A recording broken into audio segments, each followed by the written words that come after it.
All right, the recording has started. Well, continue. Okay, so we can get started. We're good to go? I believe you're good to go. Cool, okay. Okay, hello everyone. Today we're going to be talking about how to answer the question, how can you get your team back to the old normal? And so it's been super weird with COVID last year, and so everyone's trying to get back to hopefully a semi-normal season. So we're here to give you some pointers. And so we are from Walton Robotics FRC Team 2974, and I am Brinda. I am the executive director of the team, and I am a senior. Hi, I'm Joey Walter, also a senior at Walton High School, and I am one of two co-chief engineers and the drive coach. Hello, my name is Luke. I'm also a senior at Walton High School. I'm the other chief engineer on the team.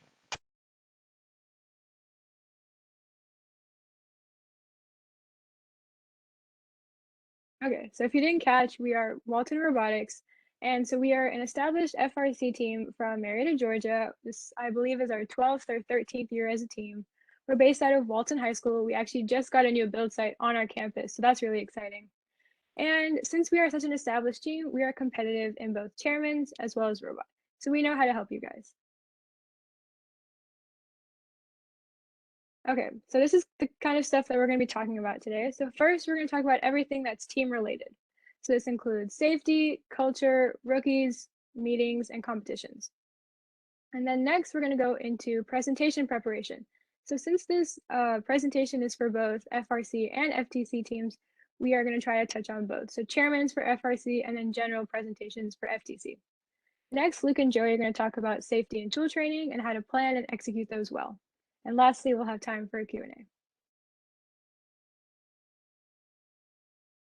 Okay, so first and still most important, safety. COVID-19 is still around, so we still have to stay mindful and center our meetings around it. So first, having online meetings, although they're not ideal, they're still good because if you don't need to be in there, if it's like a 10-minute thing you want to talk about with some other people and it's not robot related, you can do that online. And so Zoom is great, WebEx is great. And then if you are meeting in person, it's important to have different guidelines that you're following to make sure that you are able to have meetings safely. So this includes contact tracing. So we have a form that all students have to fill out before we meet or at the start of a meeting that makes sure that we know who is at that meeting in case somebody gets sick. Second, wear your masks. COVID is still around. It's important that if we're all close to each other, because it's sometimes hard to social distance, especially if we're working on the robot, wearing your mask is good. And then what we did last year is we worked with our sponsor UPS and their safety and health professionals to create a safety handbook that outlined all of our guidelines for safety. And lastly, social distancing. It's kind of hard with building a robot and being in the same build site, but if you can, it's good to try. Okay, so once you've gotten past safety, now it's actually time for like the team meetings. And how are you going to get your team culture back to the way it was before COVID started? Because last year, with online meetings, with everything being virtual, with no actual competitions, team members didn't really get a chance to be feel what it was like to be on an actual FRC or FTC team. So we have some suggestions for you. First, streamline your platforms. So we use 2 or 3 main platforms that we keep all our data and all our communication on. The first one is Canvas. So as you can see in the picture here, we have a bunch of different quizzes that kids have done over the years, or at least this season, with different departments. And so you can keep all your files in one place. And like I said before, you can use it for quizzes for like after trainings to make sure that the team is being held accountable. And also we use Slack. Slack is great for communication between departments as well as individual members and mentors. You can create different channels for different departments or different projects, and then all of that communication is done there. Second, you can make a team handbook. So we have ours and it outlines kind of our team rules, our member expectation, and our requirements. So just to make sure, like once again, we are keeping the team accountable, we have our requirements for competition, for build season, and to letter, which our high school does. And so you have to get a certain number of outreach hours, a certain number of engineering hours, stuff like that. And then team rules, just make sure that kids know exactly the way they're supposed to be acting to be a proper first team. Lastly, as you can see, it's in all caps, communication. So we generally use email, Slack, and Google Calendar. Emails are great for going out to the whole team or something more formal. Slack is really good for like individual or small group communication. And Google Calendar is a great way to mark your event so that team members don't have to ask one person, oh, when is this event? Or they have to scroll all the way back up through their emails or through Slack. Okay, so this is one of the most important things, which is rookies. So this year, I'm sure you guys all have a lot of rookies on your teams. And then last year you had your another set of rookies, but they're still kind of rookies because they didn't get to compete or do the actual fun first things. And so what we did on our team is we had an intro rookie meeting at the start of the season. So freshmen and sophomores, they don't have that same high school experience that us juniors and seniors have. And so we want to make sure that we're helping them adjust to high school as well as to robotics, because robotics is, as you guys know, a really big time commitment. So we just want to check on them, help them in any way we can with both school and robotics. Another thing you can do is get the entire team involved during team meetings or during other meetings, because a lot of these rookies, they're kind of shy, they don't know what's going on, and it's important for veterans and leaders to take charge and try to help them and get to know them. And you can do this by having like fun games like team and first trivia night, playing Two Truths and a Lie, Hangman. Simple games that will get the entire team comfortable with each other, because you can only have a successful team if your team likes and trusts each other. And lastly, something fun that you can do is have your veterans or leaders adopt a rookie. So this can be like offering rides, playing games, giving school or life advice, or even just tutoring in a class. Any of these things that will form a bond between seniors or veterans and rookies. So as you can see here, here are some pictures from our own team meetings where we tried to get the team involved. So on the right, you can see two of our rookies doing one of our STEM activities that we do when we go to ASPs. So it's just a simple arts and crafts activity, you know, trying to build the tallest tower out of spaghetti sticks and marshmallows. But it's really fun because you have to problem solve and work together. And then on the left, you can see that some of our team members are working on making posters. So one of our outreach activities is being at the Friday night football games and then having a table there and doing STEM activities with different kids. So we created posters for that at one of our team meetings. So it's kind of like fun, simple things that gets the team comfortable with each other. And like I talked about before, team meetings. Team meetings are really important because it's not generally like you're just focused on this one goal. We have to fix the robot. We have to make this presentation. We have to write this essay. It's kind of all encompassing. And this generally we do in the fall so that the team is comfortable with each other, like I said before, for the spring. So what you can do is you use your time wisely. So everyone has busy lives. Everyone is busy with school and work, and including mentors. So you want to make the most of your team meetings and not just have them for the sake of having them. If you want to have them, plan ahead, like the last bullet point says. Plan the activities and things you want to accomplish at least a few days before, so you're not scrambling at the last minute and you're just winging it at the start of the meeting.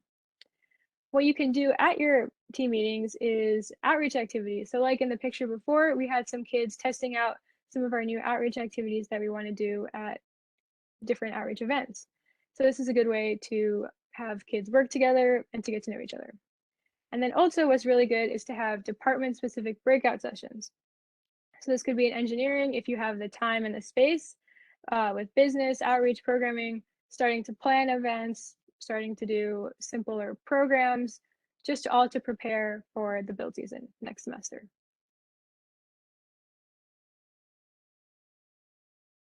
Okay, so then next is we're gonna kind of go into what happens at competition. So most of the team, at least on our team, 66% of our team has never been to a competition before. That's kind of scary because that's never happened before. So we kind of have to think about what are the things that we want to teach students before they go to competition to make sure that we are upholding the FIRST values as well as our own team values. The first one is most important is competition etiquette. It is so important to practice gracious professionalism and cooperation when you're at these events, because that's what makes FIRST so special, is that all students practice these things and they are working together to make sure that all other teams are playing at their best, and we're doing whatever we can to help them. And lastly, cheers are for everyone. Yes, we never boo. I don't think if you've ever been to a FIRST competition, there is like no such thing as a boo. Everyone's chanting and cheering for pretty much all the teams. And then in the pit, that's a separate thing. So there's generally two things that happen in the pit. There's engineering and presentation. So engineering, something that you can do is always be looking to help other teams. 2 years ago at our Dalton event, we were helping other teams, and we even gave 2 of our own team members to another team to help them when they lost some of their drivers. And then also there's presentation. So like I'm going to talk about next, chairman's is really important, and even in FTC, where judges will speak to you in the actual presentation room, and then they're going to come around and ask questions to different members of your team. So you can have a set group of kids that are standing outside the pit that are ready to talk to the judges so that the pit crew or the people working on the robot aren't disturbed.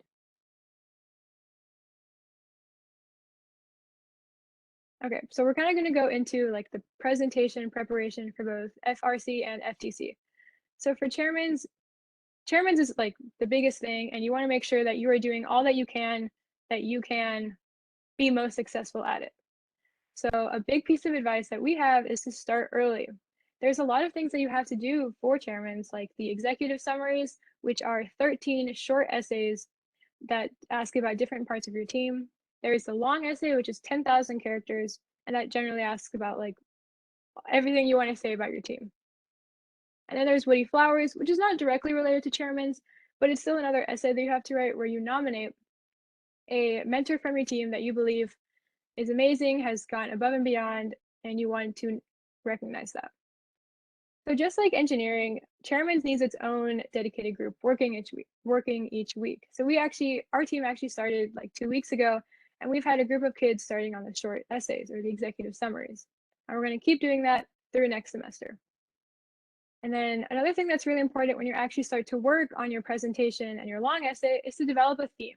So last year, our team's theme was each letter of FIRST meant something different to us, and we related it to our different outreach activities and stuff we've done in our community.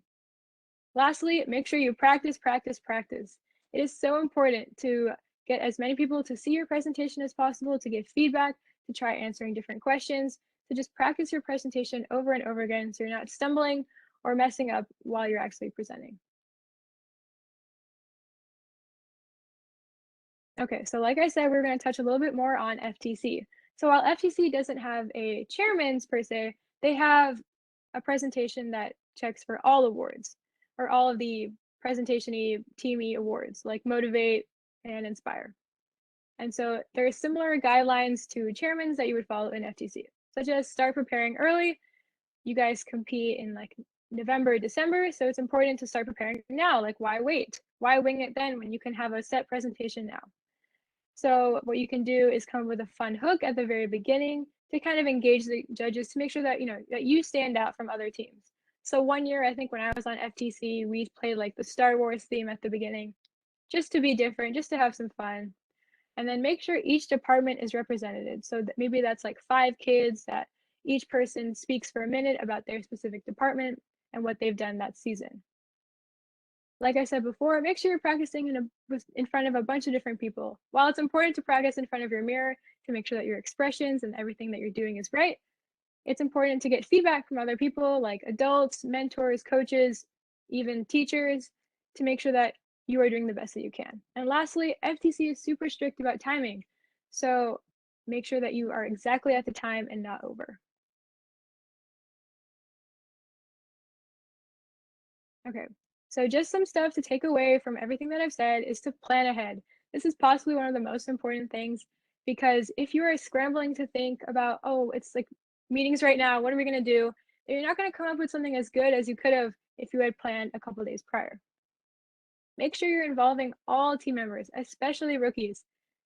They don't know as much and they need to know if they're going to be the next group of leaders and next group of kids in FIRST in FRC and FTC. So we want to make sure that we're including them and teaching them all that we know as veterans and leaders. So another thing you can do is to prepare for competition by assigning roles. Like I said before, nobody should be sitting just doing nothing at competition. They should be scouting, they should be working on the robot, they should be on drive team, they should be presenting to judges, something along those lines. And lastly, make sure you're working on presentations early. The more time you have to practice and prepare, the better you will be.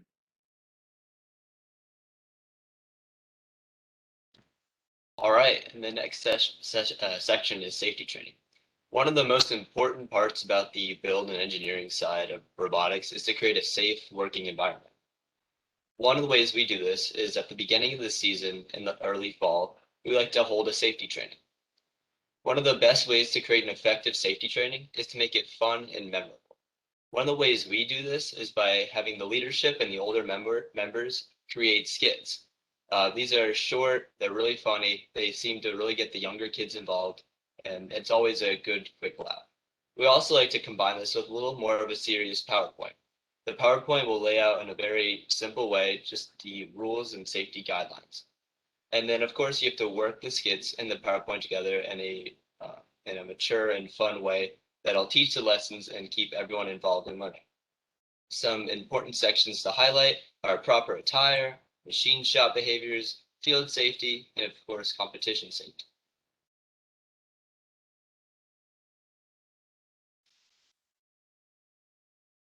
So right after safety training, we have tool training. And one thing to know is that because of COVID-19, a lot of your younger members are not going to be as experienced compared to members previously. So your team should consider dedicating a lot of time to creating a robust tool training curriculum to actually properly train all of these members. And you might also want to consider that these trainings should probably go back all the way to the most fundamentals of build, and you want to train for all of the different members because the newer members probably don't know much, and the older members are going to need a refresher. Topics to consider are things like precision, compounding error, proper tool usage, and make sure you're emphasizing safety throughout all of your trainings and engineering meetings. So how should you actually plan a tool training?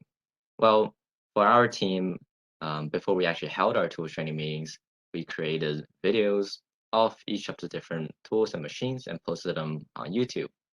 These videos help build a basic knowledge of the tools, and it creates a rudimentary intuition on how to actually use them. Our team has these videos posted on YouTube, so they are available for the public, but we highly recommend that you make these videos specific to your team. Make sure you're involving your mentors throughout this entire process so that you don't miss anything important in these videos. And also in these videos, make sure you're emphasizing safety. Something our team did was to have a Canvas quiz to make sure that everyone's actually paying attention to the videos and learning from the materials.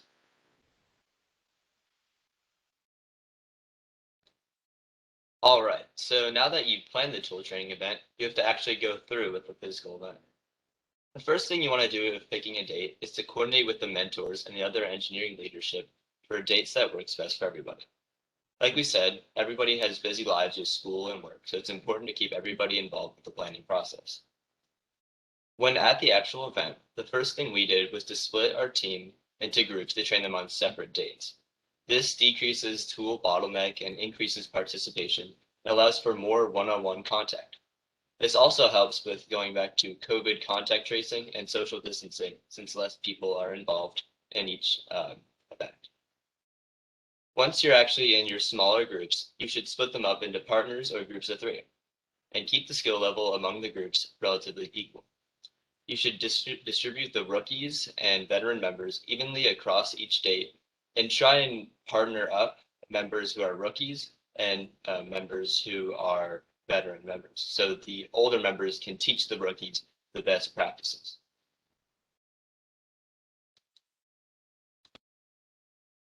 So our team has 2 designs for tool training.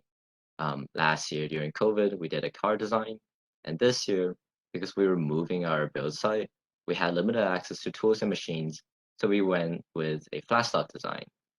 The car design is much more complicated and machine intensive, and it properly shows the effects of compounding error.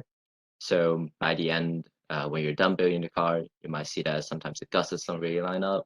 Maybe the box channels aren't flush against each other. Maybe the frame of the car does not form perfect 90-degree angles. They will properly show these errors. It introduces how to read technical drawings. Your team will be using technical drawings throughout build season. It's a good idea to start learning how to read them early on. and emphasize the importance of precise machining. So for example, when we did our tool training, when you push some of our cars, sorry about the noise, there's some work on the house, but I'll try to speak over it. So with our team, with some of the cars that we build, when you push them, they don't really go straight, they kind of curve out. So it's a very visual way in showing the importance of machining to a precise degree. And this year, with the flat stock design, it is great for teams with limited access to machines and tools. It's very basic, but it does hit all of the basics of machining. So stuff like drilling, filing, measuring, riveting, those kinds of things. It allows for members to partner up. Due to the nature of the design, it is meant for each pair to create 2 of these flat stock designs, put them together, and then rivet them at the end. And through that, it will also properly show Kapani error. You can see by how much each of the holes don't line up. All right, and here are some of the designs for the car and flat stock coming up. Here's the car design. This is the assembly view of the drawing. Just shows some quick dimensions. We have gussets so you can practice riveting, bolting. There's also lots of parts to cut. Plenty of parts for everybody to create and machine. All right, and here is one part of the car. An important part is proper dimensioning with your drawings. If you're going to hand these out to people, they need to know exactly what they're doing, especially if they're younger members like rookies who aren't quite sure what everything might mean on a drawing. So it's best if you have text explanations like through holes and all the proper dimensions. And then here on the left, here are 5 different cars. Like we said, we split it onto 5 different dates for all the team members to participate. And on the right is a picture of a successful group. All right, and then here is the flat stock drawing. As I mentioned, there are text to explain every part of the drawing, and explain what the holes mean. The smaller holes are for rivets, and the larger holes are for bolt connections. And then, of course, everything is properly dimensioned in a way that even the youngest members can learn from and be able to properly machine.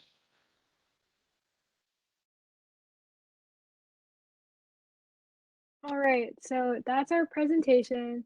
And I think we have some time for some questions, but if there's something specific that you want to ask us or something you think we didn't cover, please contact us at these 3 emails.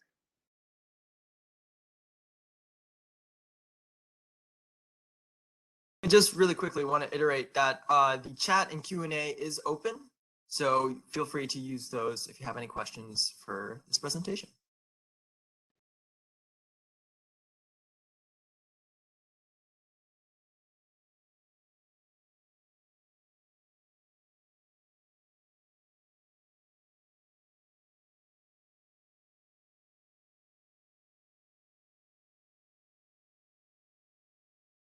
Okay, so we just got a question. What's the best way to involve remote members? Okay, that's interesting. So we haven't come across that, at least on our own team, but I guess the best way would be to have more online meetings and to make sure that you can still assign stuff, whether that's like maybe less robot stuff, but more like maybe outreach planning or more business related things. At least that's what I can think of. And they can work a lot on like, because you have to write a bunch of essays for chairmans. And so at least I'm assuming you're an FRC student. So that's a really great way to involve them. You guys want to add on? Another Yeah, good on way the to involve. go, yeah. So another really good way to involve your remote members in the engineering side is to involve them in CAD. CADing can be great to do online. Last year, we did a lot of our CADs online, including the all of those car designs. We did those online in some kind of a group session. We designed a Brits trophy. We also did those in group sessions, and also for the competitions or the at-home challenges, we also did a lot of those CADs online too.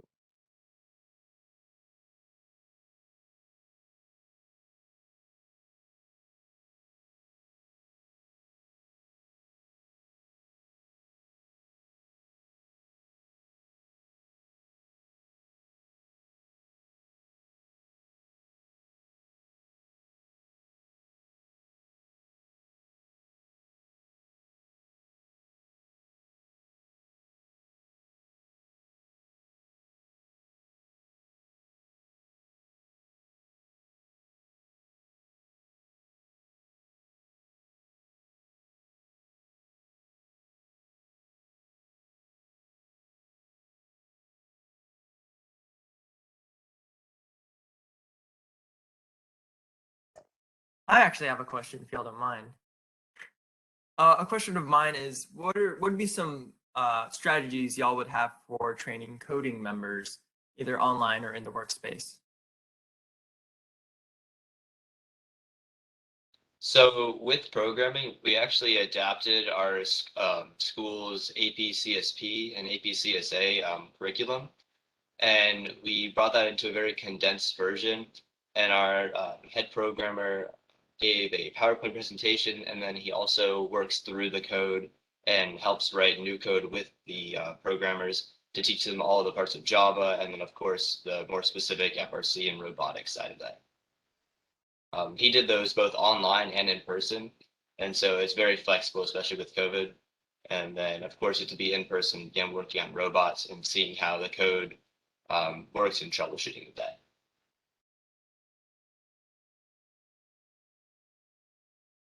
Super cool.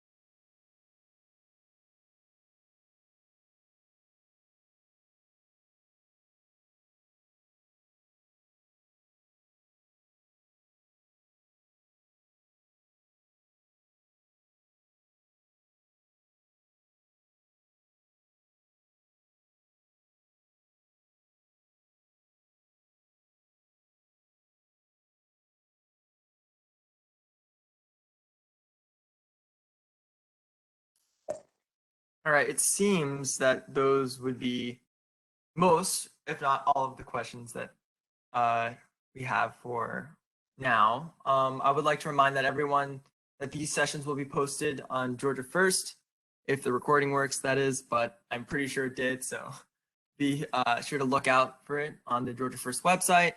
And if you missed anything, you can also check it out there. Make sure there's not anything I'm missing.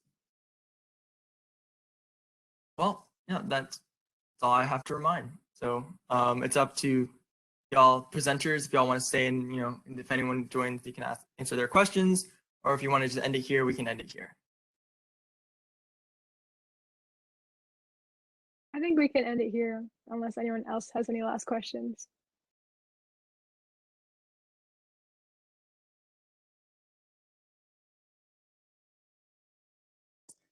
All right, in that case, I will stop the recording.